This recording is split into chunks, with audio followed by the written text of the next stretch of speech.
పెద్దవాళ్ళు స్నోరింగ్ చేయడం అని అంటే వాళ్ళకి ఒబెసిటీ ఉందో ఓవర్ వెయిట్ ఉందో అర్థం చేసుకోవచ్చు. కానీ చిన్న పిల్లలు స్నోరింగ్ ఎందుకు చేస్తారు? సమ్ పేరెంట్స్ స్నోరింగ్ గురించి డాక్టర్తో డిస్కస్ చేయాలని తెలియదు. స్నోరింగ్ చేస్తుంటే ఆ స్నోరింగ్ నార్మల్ అనుకుంటారు. బట్ స్నోరింగ్ ఒక సీరియస్ హెల్త్ ఇష్యూ. ఓకే. ఎందుకు అంటే ఇప్పుడు snoring can lead to other serious conditions like sleep apnea. So sleep apnea ఏంటి? ఇప్పుడు స్లీప్ ఏప్నియా బేసికలీ ఒక disorder where for a brief time period, అంటే కొన్ని సెకండ్స్ శ్వాస ఆగిపోతుంది. సో నిద్రలో దట్ బ్రీతింగ్ అనేది కొన్ని సెకండ్స్ దాకా ఆగిపోతుంది. మళ్ళీ దే స్టార్ట్ బ్రీదింగ్ స్టార్ట్ చేస్తారు. సో ఇది క్రానిక్గా అంటే ఆన్ అ డైలీ బేసిస్ కొన్నాళ్ళు అవుతుంది. దీనివల్ల ఏమవుతుంది, బ్రెయిన్కి ఆక్సిజనేషన్ సరిగ్గా ఉండదు. సో దీనివల్ల కొన్ని సీరియస్ కేసెస్లో బ్రెయిన్ డ్యామేజ్ అవుతుంది. జనరల్ కేసెస్లో ఏమవుతుంది, ఆ పిల్లాడికి ఫోకసింగ్ ఇష్యూస్ వస్తాయి. స్కూల్లో ఫోకసింగ్ రాదు, కొన్ని సబ్జెక్ట్ మ్యాటర్లో ఫోకస్ చేయాలంటే ఆయనకి ఇంట్రెస్ట్ ఉండదు. మోర్ దెన్ 15-20 minutes కూర్చోలేడు, ఆయనకి మైండ్ డిస్ట్రాక్ట్ అవుతూ ఉంటుంది. సో ఈ ఇష్యూస్ మనం పిల్లల్లో ఎక్కువ చూస్తాము. సో బికాస్ ఆఫ్ దాట్ నేను అవేర్నెస్ క్రియేట్ చేయడానికి we are doing a lot of workshops also where mouth breathing, అంటే నోటితో శ్వాస తీసుకోవడం. పిల్లలు ఎప్పుడు మౌత్ ఓపెన్ ఉంటుంది, టంగ్ కొంచెం బయటకు ఉంటుంది. అది ఒక డేంజరస్ సైన్. మీరు పిల్లల్లో ఆ సైన్ చూస్తే please visit your paediatric dentist, they can help you. Because అక్కడి నుంచి ప్రాబ్లమ్స్ మొదలవుతాయి. అది స్నోరింగ్గా మారుతుంది. స్నోరింగ్ నుంచి మీ మౌత్ ఓపెన్ అవుతుంది, టంగ్ డ్రాప్ అవుతుంది, జా గ్రోత్ ప్రాబ్లం అవుతుంది, పళ్ళు వంకరగా వస్తాయి, బాడీ పాస్చర్ మారిపోతుంది, ఫ్లాట్ ఫుట్ తయారవుతుంది. So tongue is connected to your feet అంటారు. So that is really true. So ఒక టంగ్ పొజిషన్, ఒక బ్రీదింగ్ ప్యాటర్న్తో మీకు బాడీలో ఇన్ని ఇష్యూస్ వస్తాయి. సో అదొకటి, it's a very very important point that parents have to know. Mouth breathing, snoring మీకు పిల్లల్లో కనిపిస్తే please visit your paediatric dentist, they can help you with it. అదొక సీరియస్ ప్రాబ్లమ్ అవ్వచ్చు తర్వాత, and that can affect negatively so many aspects of your life. So అది ఈజీగా మనం early స్టేజ్లో మేనేజ్ చేసుకుంటే a lot of things will set right. Food habits ఉండొచ్చు, food సరిగ్గా కొన్ని పిల్లలు చాలా సేపు తింటారు, పేరెంట్స్కి ఇరిటేట్ అయిపోతుంది 40-45 minutes. అది చాలా పెద్ద ఇష్యూ ఇప్పుడు. So that is also a result of bad tongue issues ఏమైనా ఉంటే definitely a dentist can help you with that.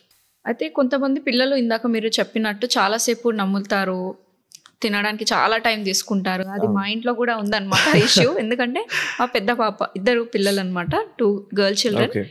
చిన్న పాప అన్ని తినేస్తుంది, చాలా ఫాస్ట్గా ఉంటుంది అన్ని ఐటమ్స్. ఎల్డర్ వచ్చేసి కొంచెం పిక్కీ ఈటర్ అనమాట, చూజీగా తింటుంది. అది కూడా కొంచెం స్లోగా తినడం, చిన్న చిన్న బైట్స్ తో తినడం, ఇలా ఉంటుంది. ఈ డిఫరెన్స్ ఎందుకు అంటే సేమ్ పేరెంటింగ్ చేస్తున్నాను, సేమ్ ఫుడ్ ఇస్తున్నాను, అన్నీ సేమ్ కదా, ఈ డిఫరెన్స్ ఇంట్లోనే ఎందుకు ఉంటుంది? సో మీరు ఒక్కసారి టంగ్ అబ్జర్వ్ చేయండి. టంగ్ కింద ఒక టిష్యూ ఉంటుంది, అది ఫ్లోర్ ఆఫ్ ద మౌత్, అంటే మన మౌత్ ఫ్లోర్కి టంగ్ కనెక్ట్ అయి ఉంటుంది. సో ఈ టిష్యూ బేసికలీ ఏం చేస్తుంది, టంగ్ని ఫ్రీగా మూవ్ అవనివ్వదు. సో కొన్ని పిల్లలకి ఈ టిష్యూ అటాచ్మెంట్ చాలా ముందుకు ఉంటుంది. దీన్ని టంగ్ టై అంటాము, ఆర్ టంగ్ రిస్ట్రిక్షన్ అంటాము. సో ఈ టంగ్ రిస్ట్రిక్టెడ్ పిల్లల్లో కొన్ని బైట్స్ తీసుకుంటే అలసిపోతారు, కొన్ని ముద్దలు తీసుకొని అంటారు. So that is because every time వాళ్ళు చూ చేస్తున్నప్పుడు ఏమవుతుంది, ఈ ఫ్లోర్ మసిల్స్ యాక్టివేట్ అవుతుంది. ఈ ఫ్లోర్ మసిల్స్ చాలా టఫ్ ఉంటాయి. సో వాటిని మీరు చాలాసేపు యాక్టివేట్ చేయండి, అలసిపోతారు. సో పిల్లలకి ఫుడ్ మీద ఇంట్రెస్ట్ పోతుంది. అనవసరంగా వాళ్ళని మేము లేబుల్ చేస్తాము పిక్కీ ఈటర్, అనవసరంగా వీ బ్లేమ్ దెమ్. సో ఇది సింపుల్ టంగ్ టై కరెక్షన్ చేసేసుకుంటే లేజర్తో అయిపోతుంది. It's a very simple process. ఇందులో ఒక 1 week తర్వాత you will start seeing difference.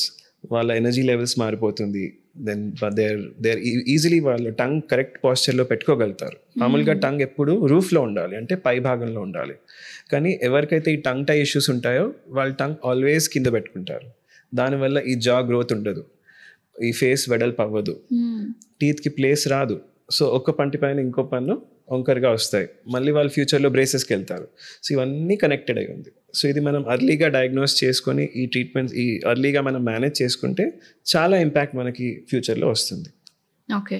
So పిల్లలకి ఈ పన్ను వంకరగా రావడం అనే దానికి ఓన్లీ టంగ్ ఇష్యూ ఒకటే ఉంటుందా, ఇంకేదైనా రీజన్స్ ఉన్నాయా? సో ఇంతకు ముందు వి అంటే యాజ్ అ డెంటిస్ట్ కమ్యూనిటీ మేము అనుకుంటేటోళ్ళు ఏంటంటే ఇది ఒక జెనెటిక్ ఫ్యాక్టర్, పేరెంట్స్ కుంటే పిల్లలకు. బట్ ఇప్పుడు రిసర్చ్ మనకు చెప్పేది ఏంటి అంటే జెనెటిక్స్ ది రోల్ ఓన్లీ 17%, 17 అంతే. అంటే almost 83% is the role of environment. So ఎన్వైరన్మెంట్లో ఏమొస్తుంది, మన బ్రీతింగ్ ప్యాటర్న్, మన tongue habits and the way we swallow. ఇప్పుడు మీరు పిల్లల్ని చూస్తారు, అన్నం తినేసి మింగుతారు, మింగేటప్పుడు ఈ ఫేస్ మసిల్స్ వాడతారు కొన్ని పిల్లలు, ఇలా మింగుతారు. సో ఈ మసిల్స్ యాక్టివేట్ అయితే ఏమవుతుంది, ఈ దవడని పెరగనివ్వదు. సో ఇప్పుడు మీరు బాడీ బిల్డర్స్ చూస్తారు, వాళ్ళు మసిల్ ట్రైన్ చేస్తారు, కొన్నాళ్ళ తర్వాత ఆ మసిల్ ఎంత స్ట్రాంగ్ అయిపోతుందంటే బోన్ స్ట్రక్చర్ మారిపోతుంది వాళ్ళకి. So it impacts their entire skeletal health also. So ఇలాగే డైలీ, ఇప్పుడు ఐ ఆస్క్ యూ క్వశ్చన్, మీరు ఒక రోజులో ఎన్నిసార్లు మింగుతారు? నాకు ఒక నంబర్ చెప్పండి, గెస్ చేయండి. అంటే ఇన్ అ డే 24 hours లో మీరు ఎన్నిసార్లు మింగుతారు?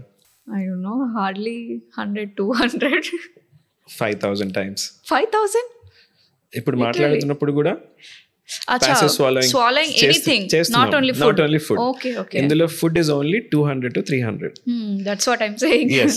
సో ఇన్నిసార్లు ఎవ్రీ డే ఒక బాబు ఒక పాప తెలియక ఈ మసిల్స్తో స్వాలోయింగ్ చేస్తుంది. ఏమవుతుంది, బోన్ పెరగదు, బికాస్ మసిల్ డామినేట్ అవుతుంది. కాంట్రాస్ట్ చేస్తున్నాము. Yes. So every time swallowing అయినప్పుడు ఈ మసిల్స్ లోపల పుష్ చేస్తాం, అప్పుడు ఫేస్ బయటికి రాదు, గ్రో అవ్వదు. దానివల్ల ఏమవుతుంది, పళ్ళు, ఇప్పుడు పాల పళ్ళు ఏమో చిన్నగా ఉంటాయి, సో పర్మనెంట్ పెద్దగా ఉంటాయి, 1.5 times పెద్దగా వెడల్పుగా ఉంటాయి. సో ఇప్పుడు ఈ దవడ పెరగలేదు, ఆ పన్ను వచ్చేసింది, ఏమవుతుంది, స్పేస్కి కొట్లాడతాయి. సో ఒక పన్ను ముందు ఒక పన్ను వెనుక ఇట్లా వరుసగా రావు. సో దీన్ని క్రౌడింగ్ అంటారు. సో ఈ ఇష్యూస్ మనం ఎప్పుడు ఐడెంటిఫై చేయాలి, జనరలీ 5 yearsకి ఐడెంటిఫై చేయాలి. 5 yearsకి మీరు పిల్లలకి ఒకవేళ ఎలా నాలుక ఎక్కడ పెట్టుకోవాలి, స్వాలోయింగ్ ఎలా చేయాలి, బ్రీతింగ్ ఎలా చేయాలి, మీరు ఈ 3 things నేర్పించేస్తే మీకు ఇంకా లైఫ్లో డెంటిస్ట్ అవసరం లేదు. నైస్ టిప్ అన్నమాట ఈరోజు. నైస్.